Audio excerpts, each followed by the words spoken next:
Hey y'all, Trista Curzidlo here. And so my hubs is working from home. My blessings are finishing the entire school year virtually from my kitchen. And all of my spring speaking engagements are canceling or rescheduled. So I have taken, as one does, to hiding in the garage. So yesterday, I discovered in here that someone in my house is a paper file hoarder.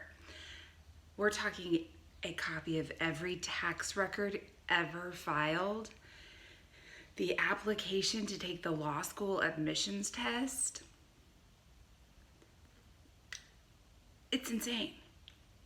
Now, I travel the country talking to real estate professionals about data security and how important it is to not keep records that you don't need. And now I've discovered that in my own house, I've got all these records that have personally identifiable information.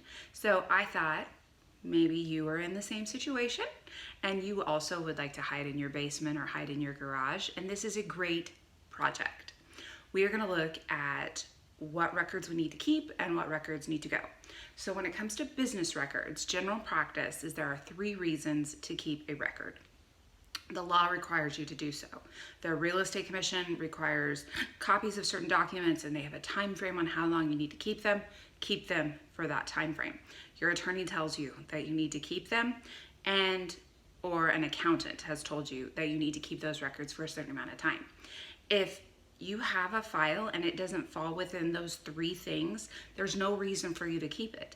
If it has personally identifiable information about you or about a client, then you're just opening up yourself to additional legal liability that you don't need to open yourself up to.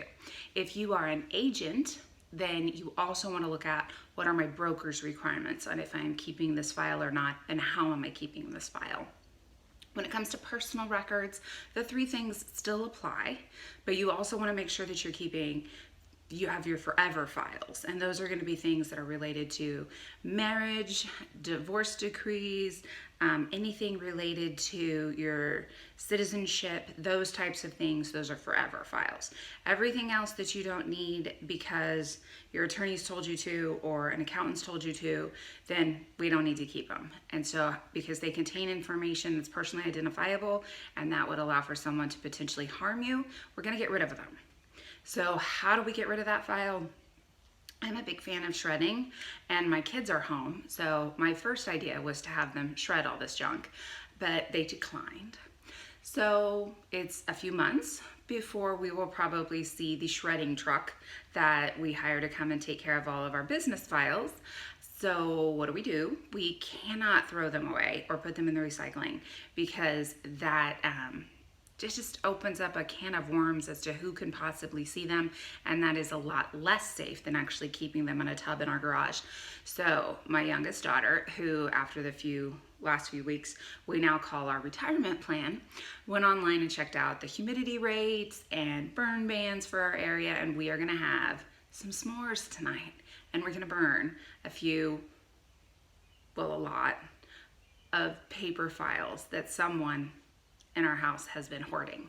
So I hope that you are taking advantage of this time alone to accomplish a few tasks, and maybe this can be one of them.